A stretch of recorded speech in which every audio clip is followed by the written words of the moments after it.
et les réponses qui arrivent bien sûr sur tapis sont des réponses bien sûr qui doivent finalement nous faire attendre à beaucoup d'années. Alors, Passim Piabalo, vous êtes avec nous, je crois bien que vous avez écouté bien sûr l'intervenant qui vous a tellement aidé bien sûr dans son élan. Alors, Passim, aujourd'hui, si Malik a posé une question sensible également, toutes ces divisions-là, on ne sait pas où amène bien sûr l'Afrique. L'Afrique, là où nous sommes aujourd'hui, ne bénéficie rien, bien sûr, de cette division-là. Alors, est-ce qu'il ne fallait pas quand même faire tout possible pour mener la grève à la maison, pour que la maison soit bien sûr boutonnée, la maison soit bien sûr secouée, que tout le monde entier sache que voilà, la maison de la CEDEAO, finalement, ça ne va pas. Et au lieu de sortir et se créer encore d'autres choses, et puis si ça ne va pas également dans l'AES, alors, on va essayer de sortir encore dans l'AES et aller se créer encore d'autres choses, Passim. Oui, M. Gabriel, je pense que si on ne peut pas tirer le problème, poser les vraies questions, on ne trouvera pas de bonnes réponses. Le problème ici n'est pas l'AES et la CEDEAO. Le problème, c'est les chefs d'État.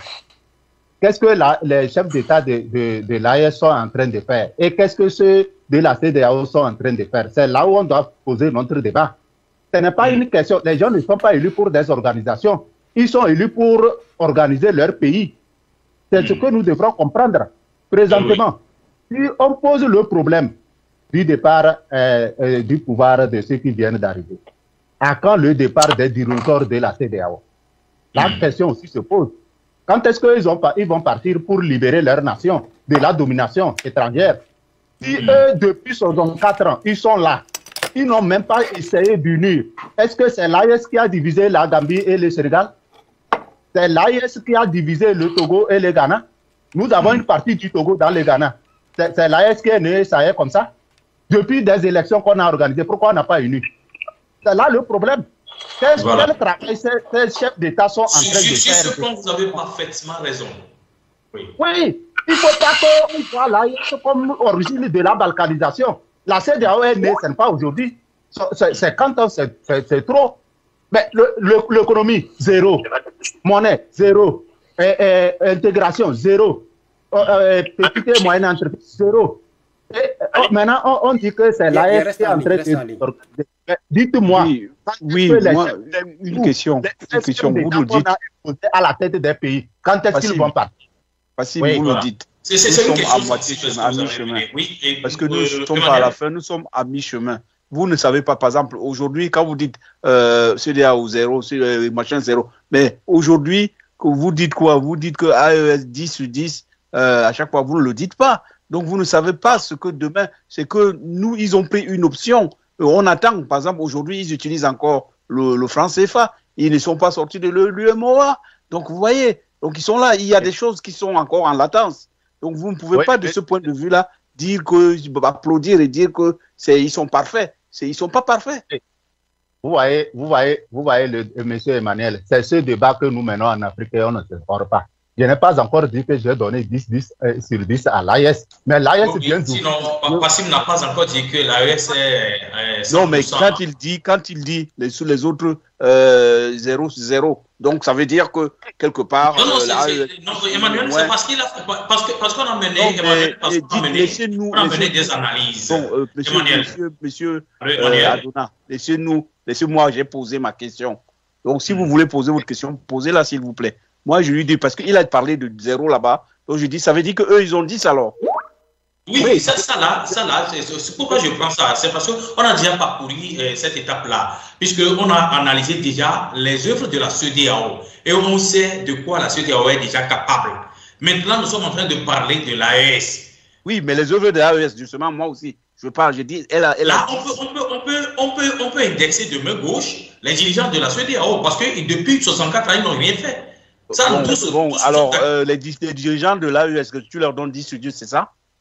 Ah, mais regardez. Ils viennent de prendre le guide. On n'est pas là pour la notation, monsieur Emmanuel. Mais vous avez bien noté la CEDEAO. Dans ce cas, c'est caduc. Si je dis 0 pour la CEDEAO, 50 ans de vie, sans aucune satisfaction pour le peuple, ça mérite zéro. Pour la CEDEAO, moi-même, je suis parfaitement d'accord. Pour la CEDEAO, tu peux être d'accord, c'est ton problème. Zéro. Sinon, la CEDEAO n'a rien fait. Les chefs d'État qui font partie, bien sûr, de la CEDEAO, jusque-là, ils n'ont rien fait. Aucun habitant des régions. Quand on parle de masse populaire, Emmanuel, quand on parle de masse populaire aujourd'hui, menons bien les enquêtes sur le terrain. Les populations qui sont en masse, c'est-à-dire les vulnéraires, les pauvres, ils ne bénéficient rien de la CEDEAO. Sauf que les acolytes des chefs d'État de la CEDEAO, ce sont eux seulement qui en bénéficient. Mais il y a des gens aujourd'hui qui détiennent les cartes de la CEDEAO. Ce n'est pas ça le débat. La population n'en détient pas. Ce n'est pas là le débat. Le débat, c'est pourquoi le débat, ce n'est pas ça. Le débat, c'est est-ce que la CEDEAO, est-ce que l'AES doit partir et créer encore un autre problème dans le problème. C'est ça, voilà. C'est ça la question, c'est ça le débat. Oui, il a répondu, je crois bien. Il a répondu à plusieurs fois cette question. Mais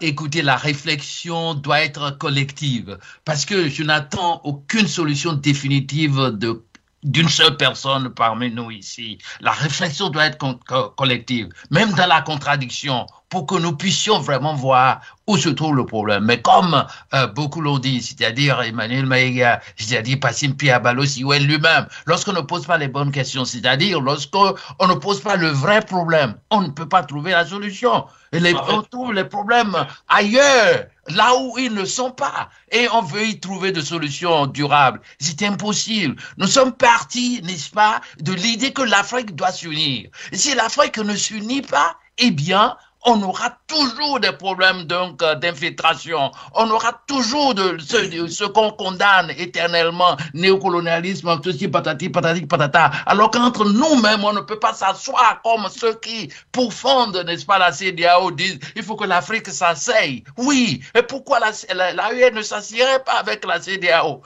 Pourquoi on ne ferait pas ce que propose M. Emmanuel Maïga? Si elle a des idées fortes, si elle vraiment a trouvé le chemin, pourquoi ne pas, n'est-ce pas? Écoutez, attendez. On est sur le plateau ici, on a droit de parole autant que ceux qui interviennent. Vous voyez, pourquoi, n'est-ce pas, au nom de l'union ou de l'unité, pourquoi, n'est-ce pas, vous voyez pas que l'AES, le Mali n'a pas pu faire tout seul parce qu'il n'aurait pas pu faire tout seul, n'aurait pas pu conquérir, n'est-ce pas, sa dite souveraineté, toute seule et être seul là, Mali. Et le Burkina n'aurait pas pu faire ça. Et d'ailleurs, ils n'ont pas pu faire encore, même ensemble. Donc, on cherche la solution de s'unir. Donc, l'idée de s'unir en alliance, c'est déjà une bonne chose. On a dit que cette idée existe déjà au niveau de la CEDEAO. On me met à me citer des responsables. Passim Siwel dit que, eh bien, ce n'est pas une question de AES et de CEDEAO, mais que c'est plutôt des chefs d'État. D'accord. Et quelqu'un nous a cité tous ceux qui sont responsables. On est arrivé quelque part au point d'interrogation. Qui va les responsabiliser? Il faut attendre qu'ils meurent. Il faut que Matara meure. Il faut que telle personne forte meure avant qu'on ait l'Union africaine. Bon, Kadhafi, quand même, qui disait, qui a tout fait. Vous voyez, les Occidentaux l'ont taxé de tout, mais il est revenu sur lui-même. Il s'est bagarré quel pays l'a soutenu dans son combat de pays terroristes et ceci, cela. Il a voulu mettre l'Afrique avec ses pairs, n'est-ce pas, sur les rails pour que l'Afrique s'unisse. Mais cette union, il faut la renforcer, il ne faut pas la fragiliser. Le chef d'État, nous attendons qu'il meure d'abord. Nous attendons, qu'est-ce que nous attendons? S'il y a de bonnes idées du côté, n'est-ce pas, de l'AES, eh bien, on s'assied en tant qu'Africains ensemble. C'est comme ça que les problèmes peuvent se résoudre. On arrive à les résoudre en Afrique. Et c'est ça. Et non, comme Emmanuel a dit, bon, ils sont sortis, ils vont créer autre chose, ils vont créer des problèmes dans des problèmes. On les félicite pour leurs bonnes idées. On les félicite pour leur courage. Mais ne croyons pas que c'est l'impérialisme, c'est l'ennemi de dehors qui est, n'est-ce pas, le numéro 1 et qui crée nos problèmes. C'est nous-mêmes à l'intérieur. D'abord, bien sûr, l'ennemi de derrière, de dehors compte. Mais si nous sommes unis, ce serait plus facile de bouter dehors l'ennemi qui vient d'ailleurs. Voilà, professeur, votre inquiétude, je crois bien que je vais essayer de tenter d'abord, avant de laisser la parole à Passim. Je crois bien que la CEDEAO est actuellement, aujourd'hui, sous un maître. Nous tous, nous le savons, et c'est la France. Nous avons vu, comme preuve palpable, le moment où il y avait eu le coup d'État au Niger. La France avait instruit la CEDEAO de s'organiser pour intervenir militairement. Alors, ça, c'est bien un. Maintenant, si l'AES sort et l'AES refuse de collaborer avec la CEDEAO, c'est parce que la CEDEAO a toujours un maître qui demeure ennemi de l'AES. Donc, l'ami de mon ami est mon ami, mais l'ennemi de mon ennemi est mon ennemi. Donc, déjà, si l'AES va revenir avec la CEDEAO, forcément, l'AES aussi va dire que, bon, vous allez faire notre loi. Alors que la CEDEAO a aussi une loi en son sein. La CEDEAO aussi va dire que non, si vous venez avec nous, vous devez respecter notre loi. Donc, les deux entités, parallèlement, ne peuvent pas rester ensemble. Est-ce qu'il y a une loi qui dit que la France doit diriger la CEDEAO? Est-ce que ce n'est pas la mauvaise pratique? Voilà, merci. Il n'y a aucune loi. Mais moi, je savais c'est la mauvaise pratique. C'est là le problème. La loi, il n'y a aucune loi que la France doit diriger la CEDEAO, alors que c'est une constatation sur le terrain. Gabriel Adona, je ne savais pas que vous étiez maître et voilà, et le contraire. Donc, mais bon, maintenant, je vous identifie bien. OK, donc je vous mets dans le même sac que M. Passim. Donc, alors, prenez cette question. Sinon, nous tous, nous avons analysé déjà les choses et nous sommes mis en France sur ce plateau. Tout le monde connaît la réalité. Allons-y maintenant. On ne voit pas la même réalité, malheureusement. Pardon? Nous ne voyons pas la même réalité. Ah, mais selon vous, parce que nous, peut-être que vous en bénéficiez, nous, on n'en bénéficie pas. On bénéficie de quoi?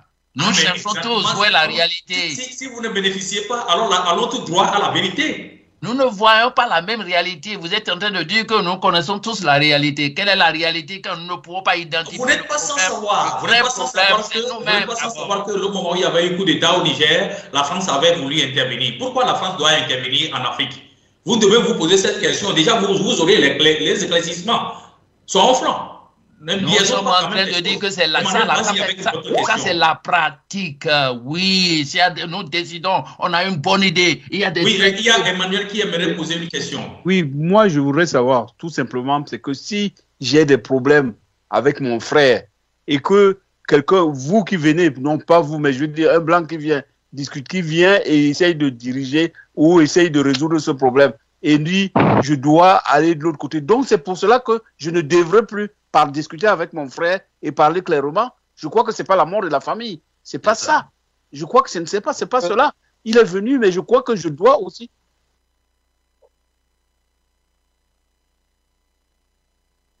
Et je dis que, c'est-à-dire quand, par exemple, j'ai mon frère, j'ai des problèmes avec lui, je lutte.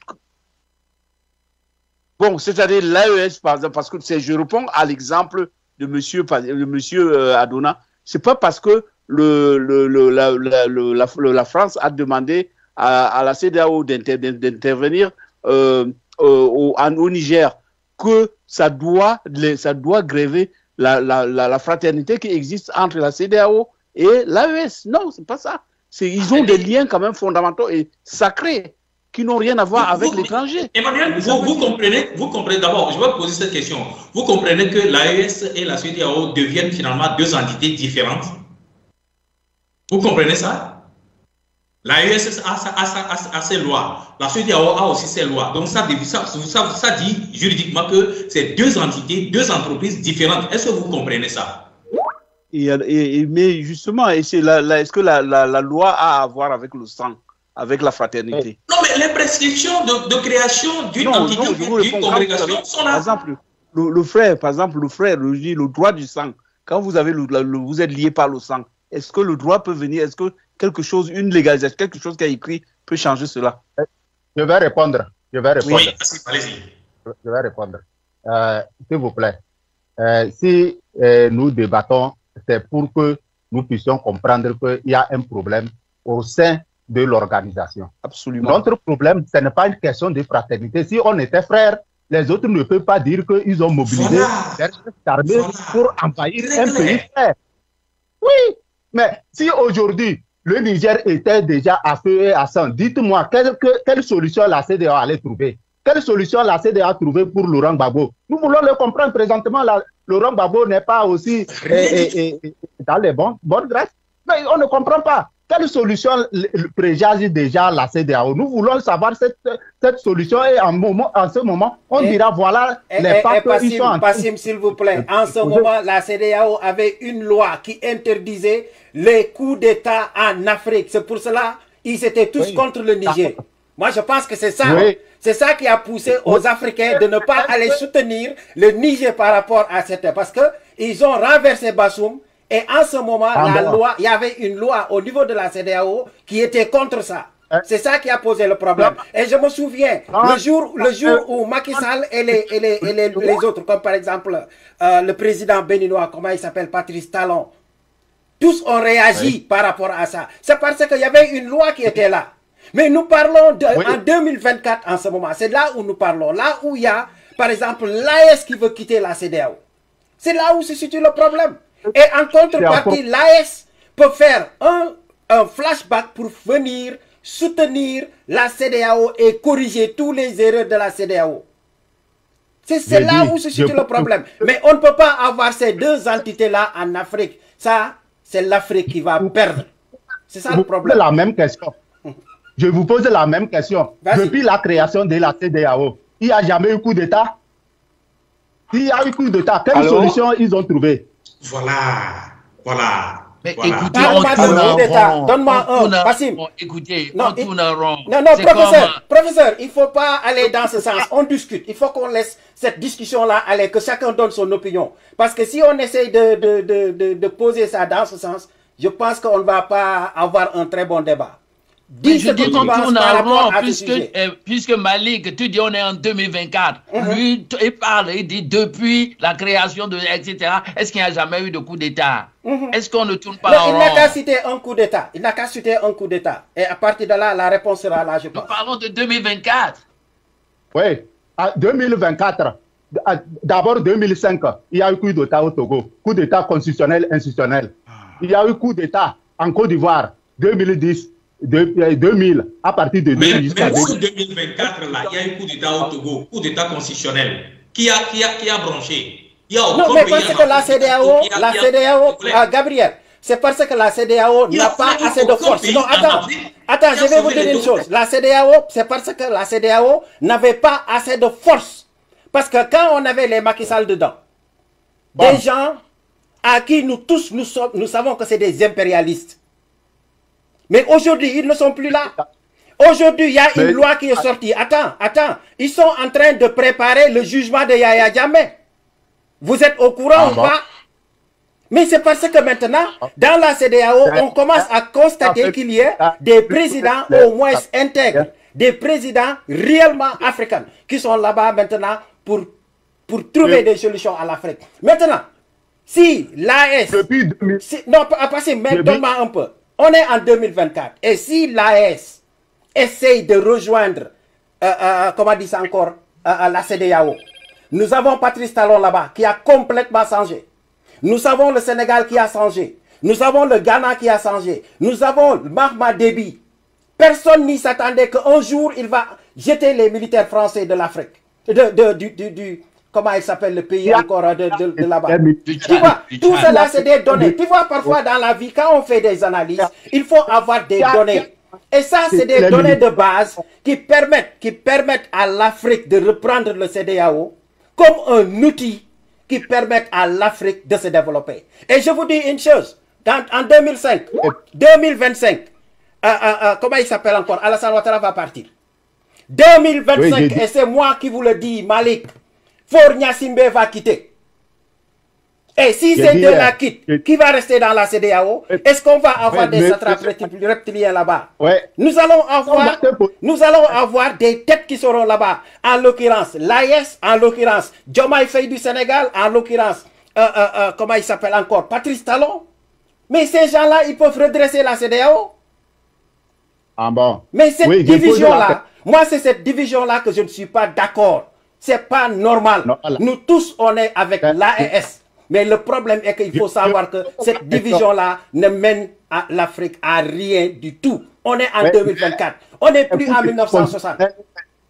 Et nous tous, nous savons que en ce moment, la France est en train de perdre ses écailles. La France ne peut plus manipuler l'Afrique. Mobilisons-nous pour faire descendre le CFA. Mobilisons-nous pour faire quitter la France en Afrique. Mobilisons-nous pour faire quitter les militaires français en Afrique. C'est ce que l'Afrique a besoin en ce moment. Mais pas la division entre l'AES et le CEDEAO. Essayons de travailler ensemble. Si on ne le fait pas, on n'a plus besoin de rester là pour dire quoi que ce soit. Parce que l'Afrique a besoin d'une union. Et c'est là où on doit commencer. Mais on ne peut pas être là. Gabriel, donne-moi parce que je n'ai jamais participé à ton émission. On ne peut pas être là à faire descendre la CEDEAO à 0. Parce que j'ai appris tout de suite, le gars là qui parlait tout de suite, le Guinéen là. Mais je lui ai posé la question. Il est en train de citer des pays comme quoi que c'est des pays moribonds. Par exemple, prenons le Sénégal. Il dit qu'il est déçu par le Sénégal. Et le président sénégalais est voté à 75%. Alors, il dit qu'il est déçu du Bénin. Et Patrice Talon est en train de faire un travail colossal au niveau du Bénin. Parce que c'est un président responsable. Si les autres pays de l'Afrique ne l'aiment pas, les Béninois aiment ce que Patrice Talon est en train de faire. Je ne peux pas parler. Hein? Donc voilà, moi je pense que si on veut avoir un débat engagé en Afrique, il est temps qu'on change la manière que nous voyons les choses. Parce que les docteurs Niamsi là, ce qu'ils sont en train de dire à l'antenne, ça n'encourage pas l'Afrique à avancer. Essayons de voir comment nous allons nous mobiliser et être ensemble. Mais la division entre l'AES et la CEDEAO, en tout cas, ce n'est pas quelque chose de bon pour l'Afrique. Et moi, je ne le soutiens pas. Je ne soutiens pas cette division. Il y a quelqu'un qui va participer. Hein? Allô? Vraiment? Mais Malik, vous avez... Des meilleures propositions. Malik, vous avez fait des meilleures propositions. Attends, il y a des intervenants, Gabriel, s'il vous plaît, laisse-les participer. On a le temps aujourd'hui, hein, on discute. D'accord. S'il vous plaît. On va recevoir vas-y. l'appel suivant. Allô? Oui.